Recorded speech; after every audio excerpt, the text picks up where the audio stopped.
శ్రీమాత్రే నమః, శ్రీ గురుభ్యో నమః. తదుపరి ధనుస్సు రాశి.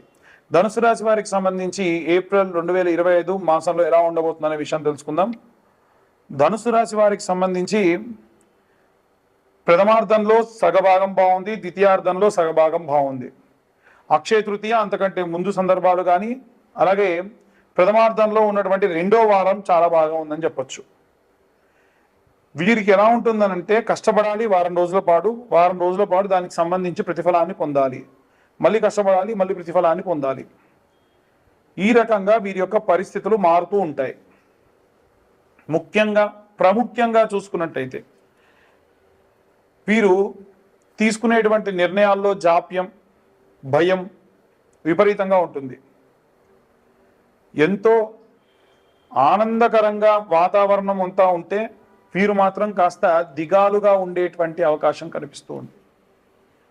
అలాగే ఈ రాశి వారికి సంబంధించి గృహిణులు కాస్త వారు పనిచేసేటువంటి క్రమంలో ఏమైనా ప్రమాదవశాత్తు అగ్ని వల్ల కానీ, ఇనుము వల్ల కానీ ఇబ్బంది పడేటువంటి అవకాశం కనిపిస్తుంది.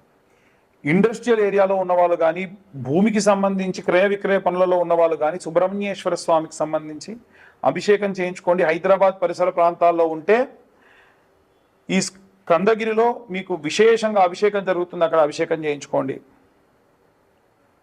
వీలైనంత వరకు కూడా ఆరోగ్యం బాగాలేకుండా ఉన్నటువంటి వాళ్ళు కానీ, వృద్ధాప్యంలో ఉన్నటువంటి వారు కానీ, ఎవరికి అంటే మీ ఇంట్లో వారి కోసం మీరైనా చేయొచ్చు. ఏం చేయాలంటే కొబ్బరి బోండాకు సంబంధించి నీళ్లు తీసుకెళ్లి అభిషేకం చేయడం లాంటివి కానీ విశేషమైన సత్ఫలితాలు అందిస్తుంది. ఇవన్నీ గోచార రీత్యా చెప్పేటువంటి విషయంలే. మళ్ళీ చెబుతున్నాను. ఒక ఆయన ఫోన్ చేసి చాలా బాగా చెప్తున్నారండి, కానీ మాకు మ్యాచ్ అవ్వట్లేదు. ఏంటి అంటే మీ జాతక రీత్యా నేను చెప్పినటువంటి సర్కమ్స్టాన్సెస్లో గురువులు పీక్స్లో ఉండుంటాడు. మనం ఎందుకు ఇది చెప్తున్నాము అంటే చాలా మందికి పేరు మాత్రమే తెలుసు, ఇంకేవి కూడా వాళ్ళకి సంబంధించి తెలవవు. కాబట్టి వారి కోసం ప్రత్యేకంగా చెప్పడం జరుగుతుంది. ఇక అన్ని వర్గాల వారికి సంబంధించి ఎలాంటి రెమెడీస్ తీసుకోవాలి, ఎలాంటి మంత్రపఠనం చేయాలనే విషయాన్ని ఇప్పుడు మనం తెలుసుకుందాం. ద్వాదశ రాశుల వారికి కూడా ప్రత్యేకంగా ఏప్రిల్ మాస ఫలితాల్లో భాగంగా విద్యార్థులకు సంబంధించిన విషయానికి వస్తే, విద్యార్థులకి ప్రత్యేకంగా మనము గణపతికి ఇష్టమైనటువంటి ఉండ్రాళ్లతోని ప్రతి బుధవారము కూడా నివేదన చేసి, వీలైతే తేనెతోని పిల్లలకు ఆ యొక్క మోదగములు కానీ ఉండ్రాళ్ళు కానీ తినిపించండి. ఈ ఏప్రిల్ మాసంలో విశేషంగా ఉగాది తర్వాతకి రామనవమి, అలాగే 14వ తారీఖు నాడు ఈ యొక్క మేషరాశిలోకి సూర్యగ్రహ సంచారం, దాన్ని మేష సంక్రమణం అంటారు. అలాగే హనుమత్ జయంతి, ఆ తర్వాతకి నెలాఖరున అక్షయ తృతీయ ఉంది. కాబట్టి విద్యార్థులకి ఇలా చేసిన తర్వాతకి ఆడవారు ఎవరైతే ఉంటారో వారు ప్రత్యేకంగా ప్రతి దానిని కూడా పూజనీయంగా చేయడం మంచిది.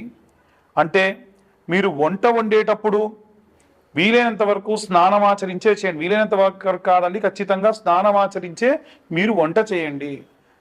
మీరు స్నానం చేసిన తర్వాతకే ఇల్లు కూడా ఊడవండి. అలా కాకుండా చేస్తే జ్యేష్ఠాదేవికి నచ్చదట. ఇంటికి దరిద్రదేవత రాకుండా ఉండాలి అంటే ఈ నియమం పాటించండి.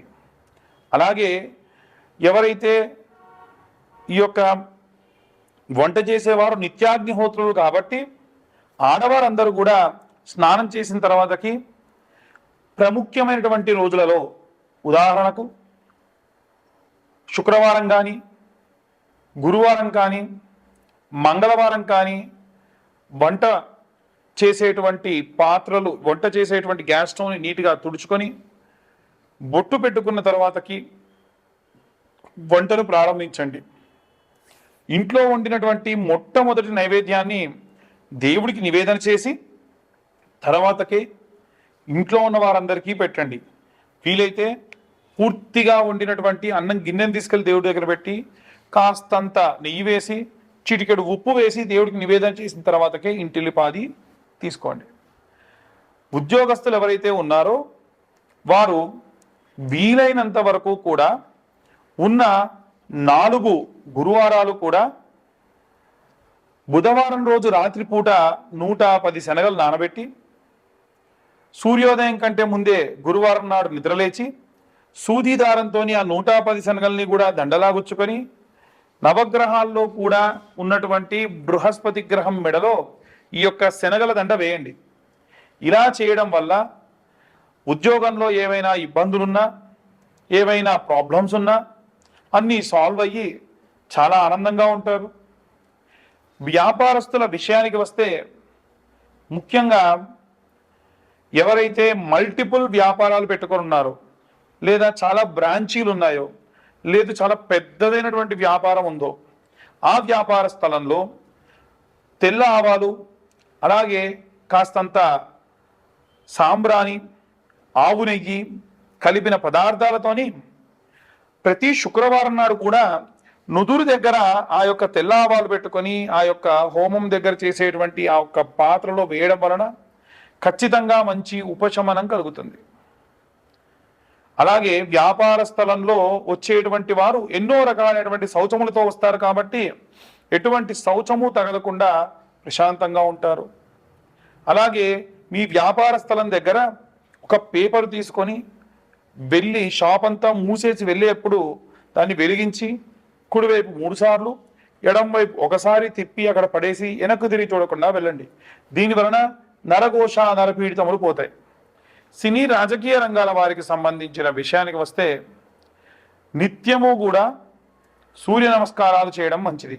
అది కూడా సూర్యుడు ఉదయిస్తున్న సమయంలో సూర్య నమస్కారాలు చేయండి, మంచిది. ప్రతి ఆదివారం కూడా రాజకీయ నాయకులు మిరప గింజలు అలాగే పువ్వు రెక్కలు దోసిట్లో తీసుకొని మీ భార్యను కానీ ఎవరినైనా సరే వేయమని దాంట్లో నీళ్లు పోయమని ఓం నమో సూర్యాయ నమః, ఓం నమో ఆదిత్యాయ నమః, ఓం నమో శన్యా సమేతాయ నమః, ఓం శనేశ్వరాత్మజాయ నమః అని సూర్యగ్రహానికి సంబంధించి సప్త అశ్వరథ మారూఢాయ నమః, ఆదిదేవాయ నమః, అలాగే భాస్కరాయ నమః. వీలైతే సూర్యాష్టకం ఉంటుంది. ఆదిదేవ నమస్తుభ్యం ప్రసీదం మమ భాస్కర, దివాకర నమస్తుభ్యం ప్రభాకర నమోస్తుతే అని అర్ఘ్యంగా విడిచిపెట్టండి.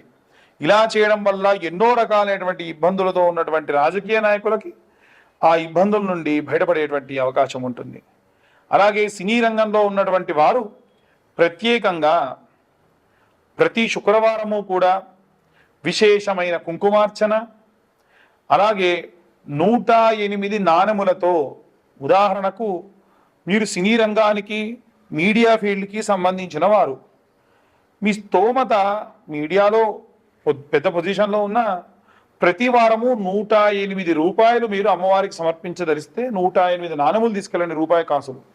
ఒక్కో అష్టోత్తరానికి అమ్మవారి దగ్గర ఒక్కొక్క నాణెం పెట్టండి. ఒకవేళ మీ పరిస్థితి కాస్త మెండుగా ఉంటే 5 రూపాయల నాణెం పెట్టండి. ఇలా చేయడం వల్ల కూడా మీకు చాలా ధనలాభం కలుగుతుంది. మహాలక్ష్మీదేవిని నిత్యమర్చించేటువంటి శుక్రాచార్యుడి యొక్క ప్రతీతి కాబట్టి మీకు సినీ రంగంలో అద్భుతమైనటువంటి కాలం అని చెప్పచ్చు. అలాగే ఎవరైతే వివాహం కోసం ఎదురు చూస్తూ ఉన్నారో ఈ యొక్క ఏప్రిల్ మాసంలో 7వ తారీఖున, 14వ తారీఖున, 21వ తారీఖున, 28వ తారీఖున అమ్మాయిల కోసం వరపాశుపతము, అబ్బాయిల కోసం కన్యాపాశుపతము, రుద్రాభిషేకం హోమం చేయడం జరుగుతుంది. సామూహికంగా జరిగేది కాదండి. ఎవరు ముందు కాల్ చేసి బుక్ చేసుకుంటారో వారి వరకు మాత్రమే ఆ రోజున ఈ యొక్క పూజాధికృతం ఉంటుంది. హోమం మాత్రం ఎవరైనా ఇద్దరు ఉంటే కూర్చోబెట్టి చేయించడం జరుగుతుంది. అలాగే ఎవరైతే ఈ యొక్క విదేశాలకు వెళ్ళాలనుకుంటూ ఉన్నారో వారు దుర్గా కవచంతో అమ్మవారిని అర్చించి ఆ కుంకుమ దగ్గర పెట్టుకొని వెళ్ళడం మంచిది.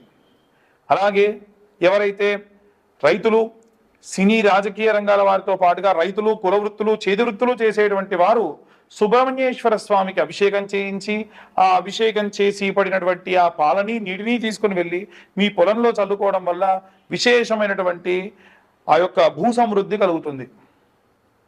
అలాగే పిల్లల దగ్గర లేకుండా వృద్ధాప్యంలో ఉన్నటువంటి వారికి 5 సోమవారాల పాటు కొబ్బరి బొండా కొట్టి ఆ నీళ్ళు అలాగే తీసుకొని వెళ్ళి శివుడి పైన మీ చేతితోనే అభిషేకం చేయడం వలన శారీరకమైనటువంటి బాధలు రుగ్మతల నుండి దూరం అవుతారు. ఇక అందరూ కూడా విశేషంగా సంపెంగ నూనెతో కానీ, విప్ప నూనెతో కానీ, అలాగే ఆముదంతో కానీ, నువ్వుల నూనెతో కానీ, ఆవు నెయ్యితో కానీ, కొబ్బరి నూనెతో కానీ, గానుగ నూనెతో కానీ, సన్ఫ్లవర్ ఆయిల్తో కానీ ఇవన్నీ కలిపిన వాటితోనైనా సరే దీపారాధన చేయడం మంచిది. నిత్యం ఉదయం ప్రాతకాలంలో అలాగే ఈ సాయం సమయంలో కూడా ఈ యొక్క దీపారాధన చేయడం వల్ల విశేషమైనటువంటి ఇంటికి ఉన్నటువంటి పీడితములు పోతాయి. ఈ యొక్క రెమెడీస్ అందరూ పాటించి ఎంతో సుభిక్షంగా ఉండాలని కోరుకుంటున్నాను. ఎవరైనా జాతకం కోసం కావాలి అంటే కింద ఉన్న నెంబర్కి మీ యొక్క డీటెయిల్స్, పేరు, డేట్ ఆఫ్ బర్త్, టైం పంపించండి. 2025 సంవత్సరంలో కేవలం 2025 రూపాయలు మాత్రమే ఛార్జ్ చేయడం జరుగుతుంది. సర్వే జనా సుఖినో భవంతు. స్వస్తి.